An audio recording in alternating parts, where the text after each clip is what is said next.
अस्सलाम वालेकुम and hello everyone. Welcome to my channel Kahani SM.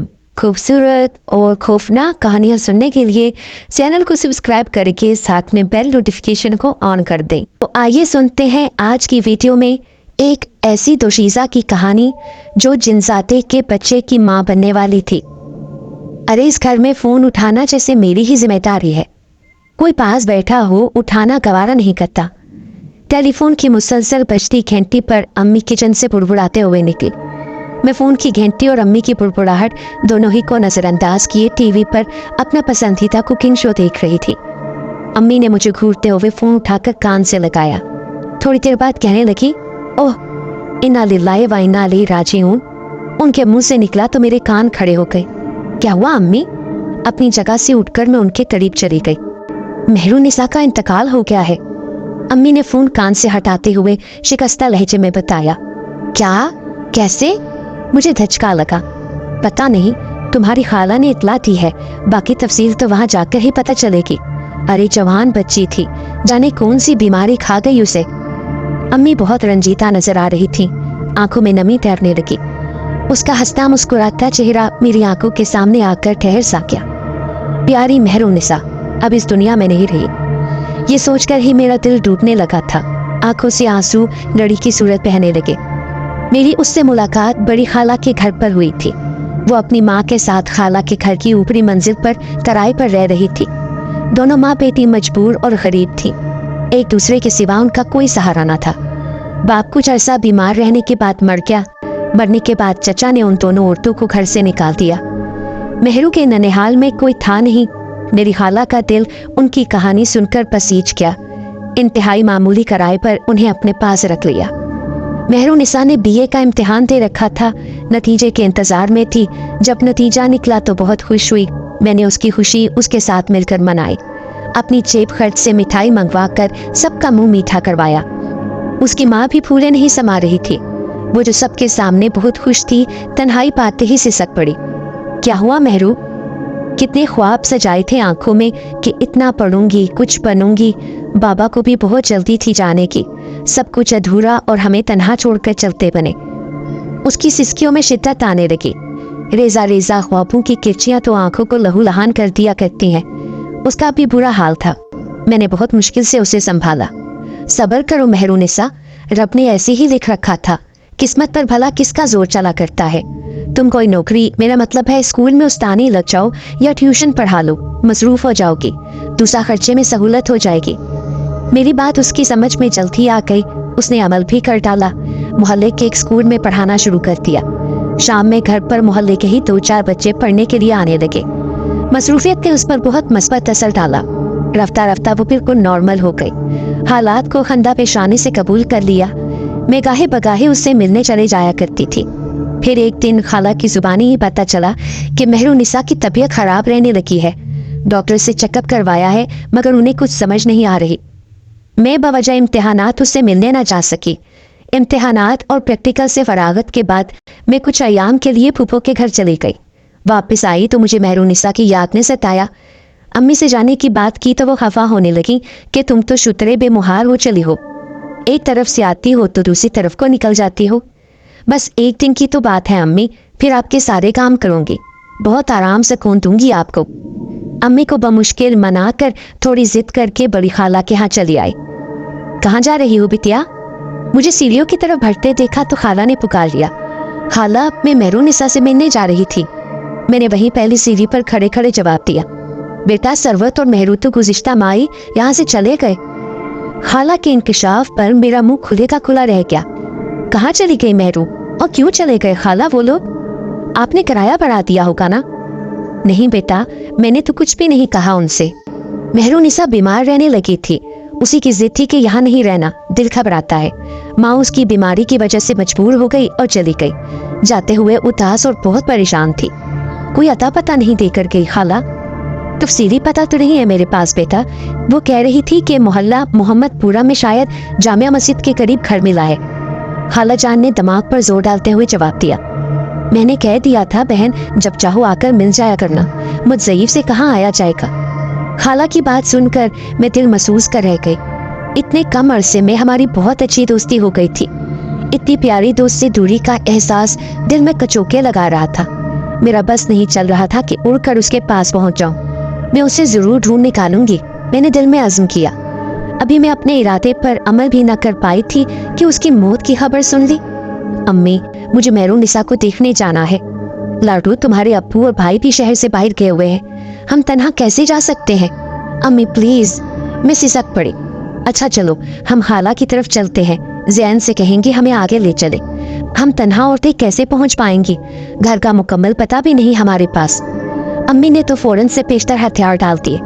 मैंने चादर ओढ़ी और दरवाजे पर जाकर खड़ी हुई। अम्मी ने घर को ताला लगाया और हम रक्शे में बैठकर खाला के घर की तरफ चल दिए। आंसू थे कि बहे चले जा रहे थे। कितनी ही बातें याद आकर रह गई थी।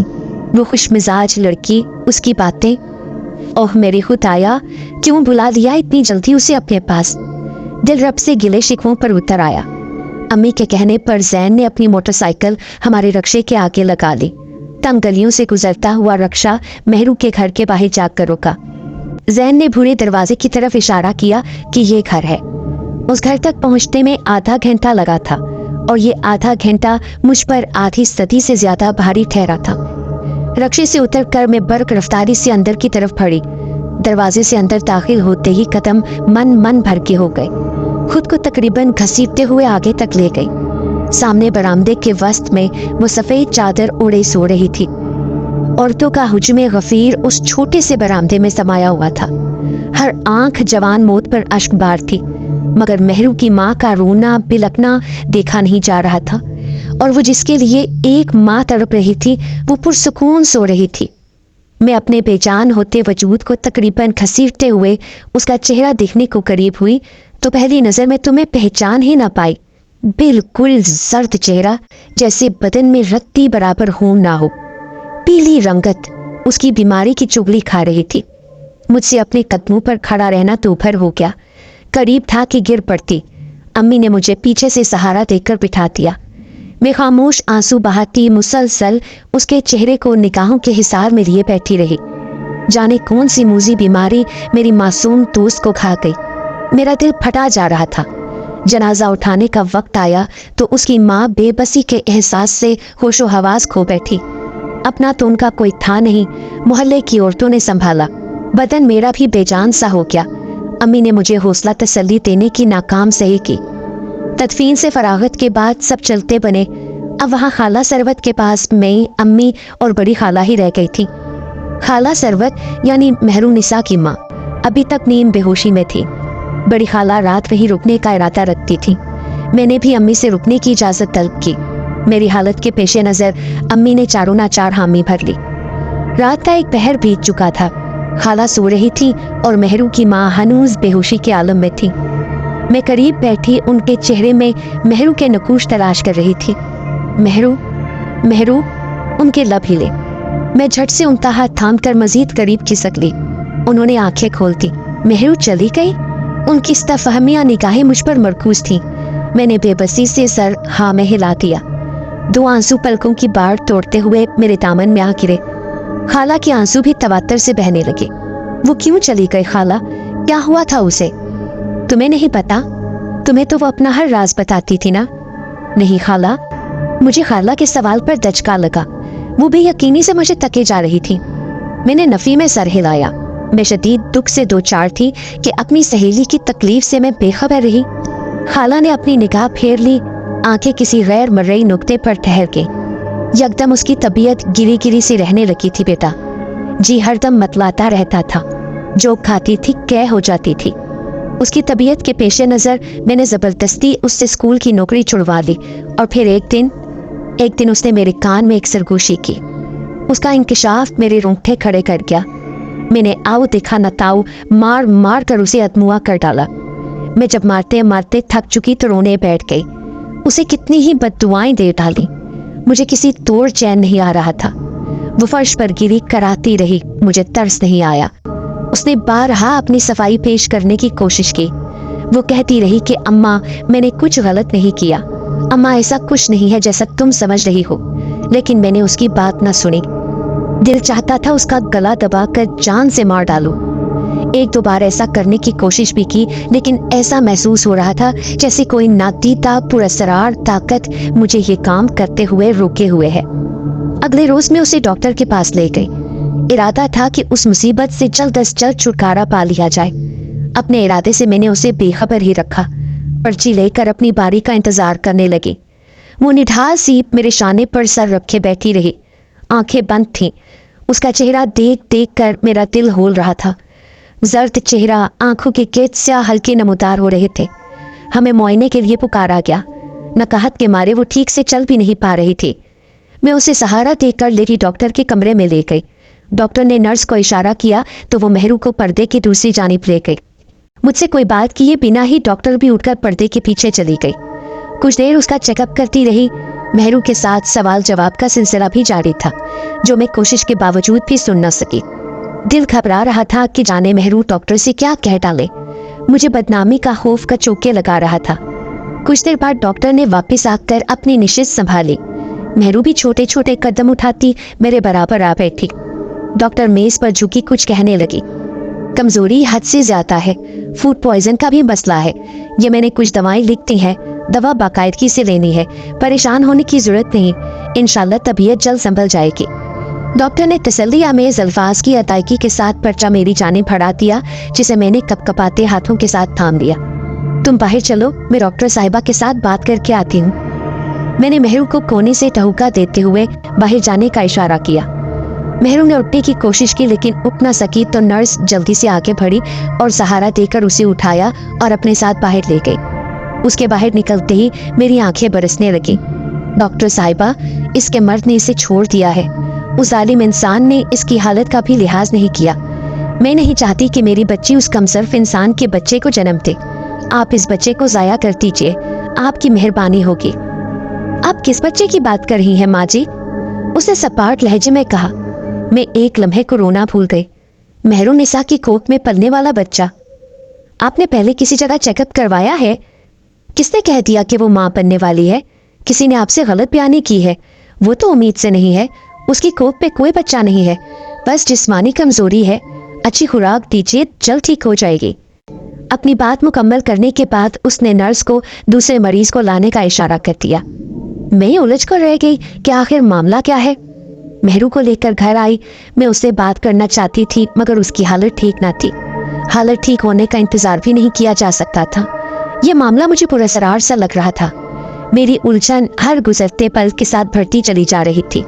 दिमाग की रगें इतनी तनी हुई थीं कि मुझे लगता था कि किसी भी लम्हे फट जाएंगी। दिल पर इतना बोझ था कि लगता था धड़कना छोड़ देगा। मैंने उसकी हालत को पसे पूछ डालते हुए उसके साथ दो टोक बात करने का फैसला किया कि अब भी न बोली तो मर जाऊंगी, और अपने बाद उसके तन्हा रह जाने का ख्याल भी मुझे मारे दे रहा था। मेहरू, तुम्हें शर्म नहीं आई मुझसे इतना बेहुदा मजाक करते हुए? माना कि मैं आज तक तुम्हारी माँ नहीं बल्कि दोस्त बनी रही हूँ, मगर बच्चे, इतनी फजूल बात तो सोचकर भी इंसान झिझक जाता है। तुमने तो हद ही पार कर डाली। तुम्हें तालीम दिलाने का क्या फायदा हुआ? ये मजाक किसी और के साथ ना कर बैठना, कहीं मुंह दिखाने के लायक नहीं रहोगी।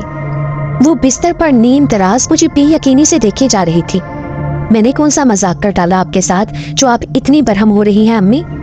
मैं नानी बनने वाली हूँ। ये बेहुदा मजाक नहीं तो और क्या है? ये मजाक नहीं, सच है अम्मी। उसने खुद बताया है मुझे कि मैं माँ बनने वाली हूँ। वो बहुत खुश था, कह रहा था ज्यादा परेशान मत होना, जल्दी तुम्हारी तबीयत संभल जाएगी। आप भी परेशान ना हो, इंशाल्लाह जल्द ही सब ठीक हो जाएगा। उसके पजमुर्दा चेहरे पर लहजा भर को मुस्कुराहट रेंग गई। आंखों के गिर्द स्याह हल्के जर्द पड़ता चेहरा, सफेद पड़ते होंठ। मुझे एक लम्हे को उससे खौफ महसूस हुआ। कौन है वो? इब्ने सईद। ये नाम लबों पर आते ही उसकी आंखें चमकने लगी और मेरा खून खोलने लगा। जिन्नात की बरादरी से ताल्लुक रखता है अम्मी। उसकी जुबान से ये निकला जुमला मेरे ओसान खता कर गया। मैं बेयकीनी और खौफजदा निगाहों से उसे देखने लगी। पिछले माह आपको याद है, स्कूल में फंक्शन था। मैंने काले रंग का सूट पहना था। बाल आपके मना करने के बावजूद पुष्प पर खुले छोड़ दिए थे। आप बहुत खफा थीं। आपका कहना था नजर लग जाती है। हाँ माँ, उसी दिन मैं इब्ने सईद की नजर में आ गई थी। उसने पहली नजर में ही मुझे अपने लिए पसंद कर लिया। वो मेरे पीछे घर तक आया, मगर मुझे पता ही नहीं चला कि कोई मेरा पीछा कर रहा है। उस रोज तो वो मेरे सामने नहीं आया था। वो मुझसे मिले और इजहार मोहब्बत किए बगैर ही लौट गया। अम्मी, मेरी उससे दूसरी मुलाकात छत पर हुई थी।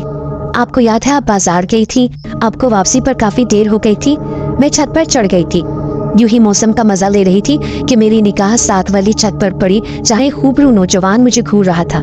पहले तो मुझे गुस्सा आया, मैं उससे लड़ना चाहती थी, लेकिन फिर खामोशी में बेहतरी जानते हुए नीचे चली जाने की गर्ज से सीढ़ियों की तरफ बढ़ गई। अगले लम्हे वो खूबसूरत नौजवान बिल्कुल मेरे सामने आ खड़ा हुआ। मैं घबरा गई। घबराना नहीं प्यारी लड़की, मैं तुम्हें कुछ नहीं कहूँगा। उसके लहजे और आवाज में कुछ था अम्मी, जाने क्या था कि उसकी आवाज सुनते ही मैं पुरसकून सी हो गई। उसने मुझसे अपनी मोहब्बत का इजहार किया। उसने बताया कि उसे मेरे बाल बहुत पसंद है, उसे मेरी आंखों का रंग बहुत लुभाता है। अम्मी, उसने मेरा हाथ नरमी से थामा और कहा कि आज से तुम मेरी बीवी हो। उसने मुझे अपनी मोहब्बत का यकीन दिलाया। मैंने फौरन यकीन कर लिया। अम्मी यकीन कैसे ना करती, उसकी आंखें उसके एक एक लफ्ज के सच होने की गवाही दे रहे थे। वो खुश शक्ल सच्चा इंसान मुझसे मोहब्बत करने लगा था। ये मेरी खुशकिस्मती थी। मैं जितना नाज करूं कम है। ये हरकत अगर किसी और ने की होती ना अम्मी, तो एक थप्पड़ से उसका स्वागत करती, लेकिन मुझे उसकी बातें अच्छी लगी। मैंने दिल से उसे कबूल कर लिया और मुस्कुराते हुए अपना दूसरा हाथ भी उसके हाथों में दे दिया। वो मध्यम और मस्ताना लहजे में मुझे बता रही थी और ये सब बताते हुए दिल फरेब मुस्कुराहट उसके लबों पर आन ठहरी थी। मेरे बदन में तो सनसनी सी तोड़ गई। खौफ से मेरा बदन कांप रहा था, लेकिन लब सिले हुए थे। मैं कोशिश के बावजूद उसे कोई सवाल न कर सकी। उसकी निगाहें सामने दीवार पर जमी हुई थी। वो मधोशी किसी कैफियत में कुछ वक्फे के बाद फिर गोया हुई। अम्मी, एक दिन मैं स्टोर में सफाई की गर्ज से गई तो उसे वहां देखकर छिटक गई। इससे पहले कि मैं शोर मचाती, उसने हाथ रखकर मेरा मुंह बंद कर लिया। मैंने पूछा कि वो यहाँ कैसे घुस आया? क्या वो कोई चोर उचक्का है? घर में नकब लगाने का इरादा रखता है क्या? तब उसने बताया कि वो कोई आम इंसान नहीं है जो ऐसी नीच हरकतें करेगा। वो तो जिन ज़ाता है, इब्ने सईद नाम है, यहाँ सिर्फ और सिर्फ मेरे लिए आता है। अम्मी, तुम्हारा दामाद सच्चा है, उसे दिलो जान से कबूल कर लो। इल्तिजाइया लहजे में कहती वो सोने के लिए लेट गई और आंखें मूंद ली। मैं फटी फटी निगाहों से उसे देख रही थी। खौफ से रगों में खून जमता हुआ महसूस हो रहा था। दिमाग में बहुत से सवालात थे, मगर पूछने की हिम्मत ना कर पाई। मैं खौफजदा उसके पास से उठ गई। मुझे उसके वजूद से भी वहशत होने लगी। सारी रात उसके अल्फाज मेरे कानों में गूंजते रहे। मैं खुद में सिमटी बिस्तर में बैठी रही। रात आंखों में कटी। ऐसा भला कैसे हो सकता है? एक जिन्साता और महरून निसा। मुझे सोचकर ही झुरझुरी सी आ जाती थी। मैं उसकी बातों पर जितना गौर करती उतना ही उलझ जाती। अगले कुछ दिनों में उसकी तबीयत कुछ कुछ संभलने लगी। एक दिन मैं उसके लिए खाना लेकर कमरे में आई तो वो वहां मौजूद न थी। खाना मैं इस पर रखकर वहीं बैठ गई। मैं समझी कि वो वॉशरूम में है। कितनी ही देर बैठी रही मगर वो बाहर ना निकली तो मुझे तशवीश हुई। उठकर दरवाजे के करीब जाकर खड़ी हुई। 2-3 बार उसे पुकारा मगर जवाब नहीं आया। मैंने हैंडल पर हाथ रखा तो दरवाजा खुलता चला गया। वो वहां नहीं थी। मैं घबराकर कमरे से बाहर निकली और उसे ढूंढने लगी। सब कमरे देख लिए, बालकोनी का चक्कर लगा लिया, मगर वो कहीं ना थी। मैंने रोना शुरू कर दिया। अभी मैंने नीचे जाकर तुम्हारी खाला से बात करने का इरादा करते हुए पहली सीढ़ी पर कदम रखा ही था कि मुझे सीढ़ी की दूसरी तरफ बने स्टोर रूम से मेहरू के बोलने की आवाज आई। मेरे कदम रुक गए। धड़कते दिल के साथ स्टोर के दरवाजे के सामने जा खड़ी हुई। अंदर से सिर्फ मेहरू की आवाज आ रही थी, लेकिन ऐसे जैसे वो किसी से बात कर रही हो। क्या कह रही थी ये मैं कोशिश के बावजूद नहीं सुन सकी। उसने बताया था कि इब्ने सईद उससे स्टोर रूम में मिलने आया था। इसका मतलब वो आज फिर मिलने आया हुआ है। मैं दरवाजा पीट डालना चाहती थी, लेकिन मेरे जिस्म पर कपकपी तारी हो गई। जिस्म किसी फोड़े की माने दुखने लगा। मैं बमुश्किल अपना वजूद घसीटते हुए किचन तक लाई, पानी पिया और वही कुर्सी पर ठहर गई। लगभग 2 घंटे बाद मेहरू मुझे अपने कमरे की तरफ जाती दिखाई थी। मैं जब उसके कमरे तक गई तो वो सो चुकी थी। खाना जूं का तू रखा था। मैंने उसे जगाना मुनासिब ना समझा और खाने की ट्रे लिए वापस आ गई। उसके बाद हर दूसरे तीसरे दिन वो स्टोर रूम में बंद हो जाती।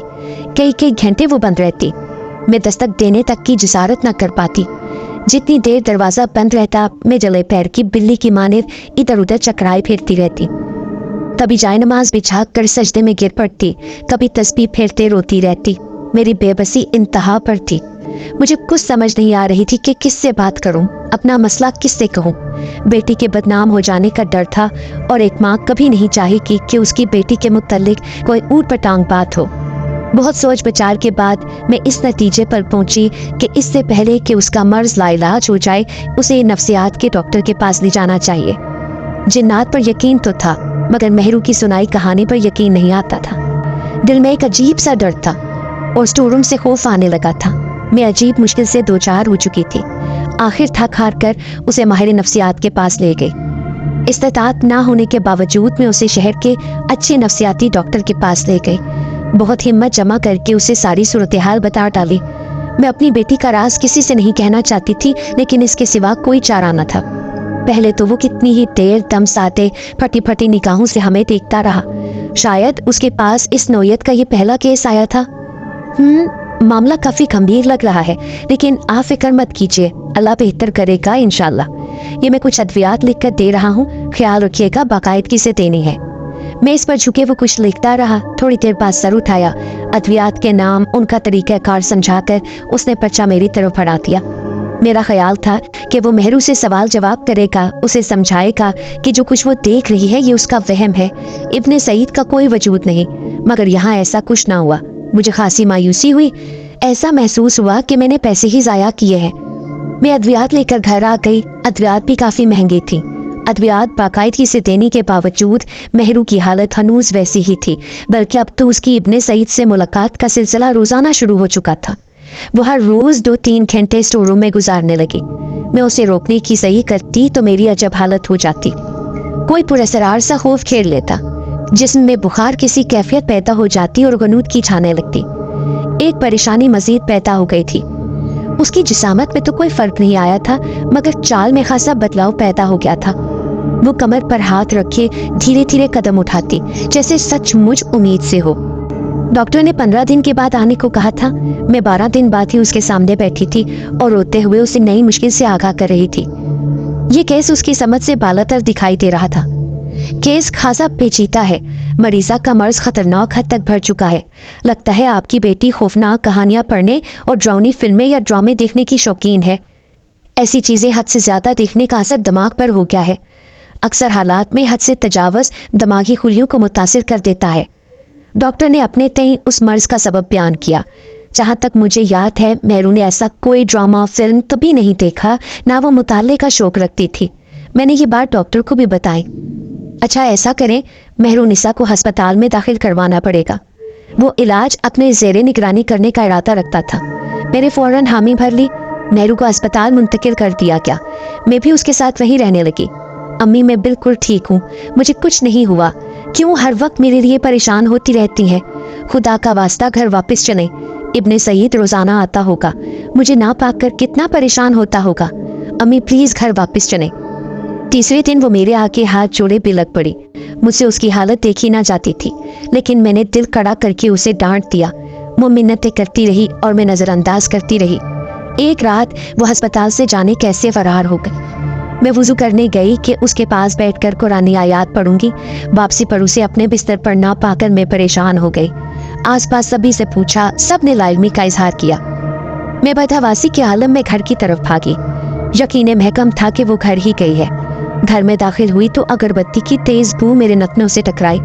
جانے کیوں میں خوفزدہ سی ہو گئی۔ میں نے تمہاری خالہ سے اس خوشبو کا سبب پوچھا۔ انہوں نے اس خوشبو کے متعلق لا علمی کا اظہار کیا۔ اپنے پورشن میں جا کر محسوس کیا تو اندازہ ہوا کہ خوشبو اسٹور روم سے آ رہی تھی۔ دروازہ لاک تھا۔ مہرو یقیناً اندر تھی۔ میرے ٹھنڈے پسینے چھوٹ پڑے۔ میں گرنے کے سے انداز میں کرسی پر ڈھہ گئی۔ نگاہیں اسٹور روم کے دروازے پر جمی ہوئی تھیں۔ 2 گھنٹے بعد دروازہ کھلا۔ مہرو کا چہرہ دکھائی دیا۔ وہ چھوٹے چھوٹے قدم اٹھاتی میری قریب چلی آئی۔ میں اب غصے سی نگاہوں سے اسے گھور رہی تھی۔ کھانا لاؤں؟ وہ میرے غصے کو نظر انداز کرتی ہوئی مسکراتے ہوئے مجھ سے پوچھنے لگی۔ کھانا کہاں سے آیا، کس نے بنایا؟ میں یہ اس سے پوچھنا چاہتی تھی، مگر زبان اس وقت ساتھ دینے سے انکاری تھی، تو صرف سر ہی اس بات میں ہلا دیا۔ اس نے کچن کی بجائے اسٹور کا رخ کیا۔ میں پھٹی پھٹی نگاہوں سے اسے دیکھنے لگی۔ وہ ٹرے تھامے اسٹور سے نکلی۔ چہرے پر بلا کا سکون تھا۔ کھانے کی ٹرے میرے سامنے رکھ کر وہ میرے قریب بیٹھ گئی۔ मैं मारे हैरत के कभी उसका मुंह तकती, कभी ट्रे की तरफ देखती जिसमें कई तरह के खाने मौजूद थे। खाओ ना अम्मी, आपका दामाद लाया है, प्लीज खा लो। उसके चेहरे पर मुबहम सी मुस्कुराहट रिंग रही थी। मैं इनकार कर देना चाहती थी, मगर किसी पुरअसरार ताकत के ज़ेरे असर खुद ब खुद मेरा हाथ ट्रे की तरफ बढ़ गया, ऐसे जैसे वो पुरअसरार नातीदा ताकत, वो इब्ने सईद, मुझे अपनी मौजूदगी, अपने सच होने का एहसास दिला रहा था। मैंने ना चाहते हुए भी वो खाना खाया, और खाना बहुत लजीज था कि मैंने पहले कभी ऐसा खाना नहीं खाया। मुझे रग़बत से खाता देखकर वो अपने कमरे में चली गई। उसके बाद मैं चाह कर भी मेहरू को दोबारा अस्पताल लेकर ना जा सकी। मैं खुद को उन दिनों बेबस महसूस कर रही थी। बेटी की हालत 8-8 आंसू रुलाती थी। एक दिन मेरे पास आई, लाड से मेरे करीब बैठकर सर मेरे शाने पर रख दिया। अम्मी, एक बात कहूँ, मानेंगी? मैं बगैर कोई जवाब दिए बस उसे देखे जा रही थी। मेरे जवाब का इंतजार किए बगैर ही उसने अपनी बात जारी रखी। अम्मी, तुम्हारे दामाद को यहाँ आने में मुश्किल पेश आती है, उसने घर बदलने को कहा है। पागल हो गई हो क्या? बंद करो अपनी फजूल हरकतें। कोई दामाद नहीं है मेरा। खबरदार जो अब मेरे सामने दामाद नामा दोहराया तो। वो एकदम मिन्नत समाजत पर उतर आई, मेरे बराबर से उठकर मेरे कदमों में बैठ गई। उसका रोना बिलखना मुझसे देखा नहीं जा रहा था। मेरा दिल तड़प उठा। देख मेहरू, जिद छोड़ दे, मेरे पास इतने पैसे नहीं है कि कोई दूसरा घर देख सकूं। इतने किराए में एक कमरा भी नहीं मिलने वाला। मैं नरम पड़कर उसे अपनी मजबूरी समझाने की कोशिश करने लगी। पैसे मेरे पास है, पैसों की फिक्र ना करो अम्मी, बस घर बदल डालो। वो अंदर अपने कमरे में गई और लातातात पैसे लाकर मेरी झोली में डाल दिए। उस लम्हे मुझे लगा मेरा दिल बंद हो जाएगा। इतने पैसे मेहरू के पास कहाँ से आ सकते हैं? कहीं सचमुच तो नहीं जिनज़ादा उससे मिलने आता? मेरा दिमाग माउफ होने लगा। मैंने बहुत मुश्किल से खुद को संभाला। उसकी जिद के आगे मैं हार मान गई। मुझे घर बदलना पड़ा। बहुत प्यारी बहनों जैसी सहेली का घर छोड़कर अजनबी लोगों में आना पड़ा। मेहरू, इब्ने सईद को वहाँ उस घर में आने में मुश्किल क्यों पेश आती थी बेटा? एक दिन मैंने उससे पूछा। नीचे वाली खाला हर वक्त कुरान पाक की रिकॉर्डिंग जो सुनती रहती थी अम्मी। क्या इब्ने सईद मुसलमान नहीं? उसे कुरान पाक से खौफ होती है क्या? क्या वो शैतानी जिन है? दिमाग में नए सवालात जन्म लेकर मेरी बेचैनी को हवा देने लगे, लेकिन उसका कोई जवाब ना आया। जवाब मिल भी जाता तो मैं क्या कर सकती थी? मैं तो बिल्कुल बेबस थी, सिर्फ एक रब का सहारा रह गया था। या अल्लाह, मेरी मेहरू को तो इब्ने सईद के शर से बचा ले। या अल्लाह, इस मुसीबत से हमें रिहाई दिला दे। अपने रब से बहुत दुआएं की, मगर मेरी दुआएं कबूलियत का शर्फ न पा सकी। जाने इसमें रब की क्या मसलहत पोशीदा थी। वक्त पर लगा कर रो रहा था, कोई राह सुझाई नहीं दे रही थी। फिर हमने घर तब्दील कर लिया, यहाँ भी वही सिलसिला शुरू हो गया। अम्मा, मेरी गोद भरने में वक्त कम ही रह गया है। मैं तो ढेर सारी खरीदारी करना चाह रही थी, मगर इब्ने सईद ने मना कर दिया। एक दिन वो मेरे पास बैठे अजीब मुंह बसूरते हुए बातें कर रही थी। ऐसी बातें अक्सर सुनने को मिलती थी। मैंने जवाब में कुछ भी कहना छोड़ दिया था, बस खाली खाली निगाहों से उसका चेहरा तकती रहती थी। वो अपने हाल में मस्त अजीब व गरीब इंकशाफात करती रहती थी। अम्मी, मेरे लिए दुआ करो प्लीज। एक दिन नाश्ते के बाद वो मेरे गले लगी और दुआ का कहकर स्टोर रूम में चली गई। मैं आवाजें ही देती रह गई। वो स्टोर रूम में बंद हो गई। मैं इस तरारी कैफियत से 2-4 अंदर बाहर फिरने लगी। दरवाजे के करीब जाने के ख्याल से ही दिल कांप सा जाता। सुबह से शाम हो गई और वो बाहर नहीं निकली। मुझे तशवीश होने लगी तो डरते डरते दरवाजे के करीब चली गई। उथल पथल सांसों पर काबू पाते हाथ बढ़ाकर दस्तक दे डाली। कोई जवाब ना आया। दरवाजे से कान लगाया, कुछ सुनाई ना दिया। 2-3 बार दस्तक देने पर भी खूब खामोशी। मेरा दिल कांप रहा था। दबाव डालने पर दरवाजा खुद ब खुद खुल गया। अंदर अंधेरा था। मैंने हिम्मत करके अंधेरे में स्विच बोर्ड पर हाथ मारा तो कमरा रोशन हो गया। दीवार के साथ बिछी चारपाई पर मेहरू बेसुध पड़ी थी। मेहरू, मेरी बच्ची, क्या हुआ? आंखें खोलो। मैं तेजी से आगे बढ़ी और मारे घबराहट के उसका चेहरा जोर जोर से थपथपाने लगी। वो बेहोश थी। बर्क रफ्तारी से किचन में पानी लेने पहुंची। चेहरे पर पानी फेंका। अम्मी, मुबारक हो, तुम नानी बन गई। मेहरू, होश करो, कैसी बातें कर रही हो? कहाँ है बच्चा? मैंने उसे एक बार फिर गनूदगी में जाते देखा तो बुरी तरह झंझोड़ डाला। ये देखो। उसने नीम व आंखों से अपने पहलू की तरफ इशारा किया। अगले लम्हे उसकी आंखें मुकम्मल खुल चुकी थी। बच्चा, कहाँ है मेरा बच्चा? अम्मी, मेरा बच्चा कहाँ है? वो हलक के बल चीखी। अम्मी खुदा का वास्ता है उसे कोई नुकसान न पहुंचाना। अम्मी तुम्हें मेरी कसम, मेरा बच्चा मुझे वापस कर दो। अगले लम्हे वो मेरे आगे हाथ जोड़े पिलक रही थी। मैंने उसके हाथ थाम कर लबों से लगा लिए, उसकी पेशानी दीवाना वार चूमने लगी। मेरी समझ में नहीं आ रहा था कि ये सब क्या हो रहा है। ऐसे हालात में क्या करना चाहिए, उसे कैसे संभाला जाए। मैं बस रोई जा रही थी अपनी बच्ची की अबतर होती हालत पर और अपनी लाचारी पर। वो रोते रोते हवास खो बैठी। मैं सारी रात उसके सराहने बैठी रो रो कर अपने रब से रहम की भीख मांगती रही, मगर ना जाने उस रहीम और करीम को हम पर तरस क्यों नहीं आया। उसे बहुत मुश्किल से यकीन दिलाया कि मैंने उस बच्चे को नहीं छुपाया। पहले तो मेहरू समझी कि इब्ने सईद बच्चा अपने घर वालों को दिखाने ले क्या है, लेकिन जब वो वापस नहीं आया तो मेहरू रोती रही कि इब्ने सईद उसका बच्चा धोखे से ले क्या है। वो मुझे बताती थी कि अम्मी, मेरा बच्चा बहुत खूबसूरत था, बिल्कुल इब्ने सईद जैसा। मैंने बच्चे की पैदाइश की बहुत सख्त तकलीफ बर्दाश्त की। इब्ने सईद ने मेरे साथ अच्छा नहीं किया। वो मेरे बच्चे को आखिर मुझसे जुदा करके क्यों ले गया। मेरी मेहरू अपने बच्चे के गम में चंद ही दिनों में दुनिया से मुंह मोड़ गई। आखिरी दिनों में उसका रोना बिलपना, उसकी आहुजारी देखी ना जाती थी। दिल फट फट जाता था, कलेजा मुंह को आता था। मैं अपनी बच्ची के लिए कुछ ना कर सकी। खाला सरवत मेहरू की बर्बादी की दास्तां बयान करके खामोश हो चुकी थी। आंखें खला में जाने क्या तलाश कर रही थी। मेरी हिचकी बन चुकी थी, चेहरा आंसुओं से तर था और जिस्म बेजान हुआ जा रहा था। दिल मेहरू की बर्बादी पर तड़प रहा था। दिमाग तज़ब्ज़ब का शिकार था कि क्या मेहरू किसी खतरनाक नफ्सियाती मर्ज में मुब्तला थी, या वाकई किसी जिनजाते के जाल में फंसी हुई थी जिसने मासूम मेहरू को अपने मकसद के लिए इस्तेमाल करके छोड़ दिया था। लेकिन खाला सरवत को उस जिनजाते ने दो निशानियां अपनी दिखाई थी, एक खाने की सूरत में, दूसरा पैसों की सूरत में। आज भी इस मोहल्ले के रिहायशी उस नौजवान नाकहानी मौत को याद करके हैरान है, और ये मुअम्मा कभी हल ना हो सका कि आखिर उस जिनजाते ने मासूम मेहरू निसा के साथ ऐसा क्यों किया। उम्मीद करती हूँ व्यूअर्स आपको आज की कहानी बहुत अच्छी लगी होगी। जाने से पहले चैनल को सब्सक्राइब कर लें और वीडियो को ज़रूर लाइक कीजिए। उम्मीद करती हूँ आपको वीडियो बहुत अच्छी लगी होगी, और जाने से पहले सब्सक्राइब ज़रूर कीजिएगा। ओके, अपनी दुआ में याद रखिएगा और कमेंट्स में बताया करें कि आपको मेरी वीडियोस कैसी लगती हैं। अल्लाह हाफिज़।